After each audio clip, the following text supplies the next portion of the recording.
Barry Sandoval here. One thing we sometimes hear is, I bought a Golden Age comic book and somebody cut out 4 of the pages. I say, not so fast. Some Golden Age comics were actually bound that way, including nearly all comics from mid-1943 to mid-1944.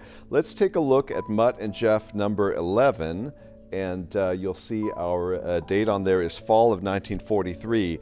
Now, the front half of the comic, meaning the part before the center staple, has 16 pages. You'll just have to take my word for that. And after the staple, there are 12 pages plus 4 nubs of paper. Let me show you what I mean by that. Here we go. It almost looks to the layman like a page has been cut out, but that sliver is all there ever was. This is how the comic was bound. Again, it's weird to have a different number of pages before the centerfold than after it. It's most commonly found on comics from 1943 or 1944. But you'll find it on other comics from the 1940s or 1950s as well. Now, this is Batman number 86 here. Check our cover date. It's September 1954.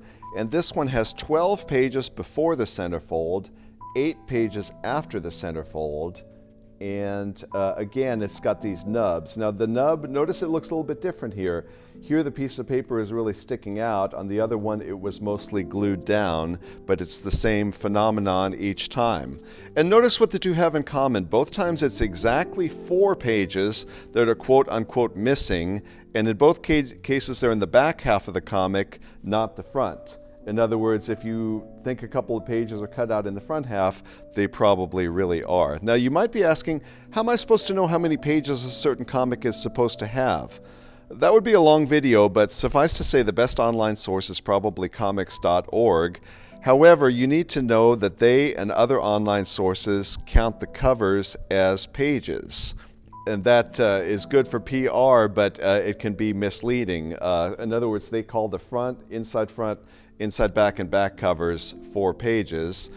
And even what's on the cover can be misleading too. Remember the 100-page super spectaculars of the 1970s? Those are 96-page comics, but since 100 sounds a lot cooler, they just counted the covers to get to 100. Now, this is a more complicated subject than we can easily cover in a video, but think about this next time you think your old comic has 4 pages cut out.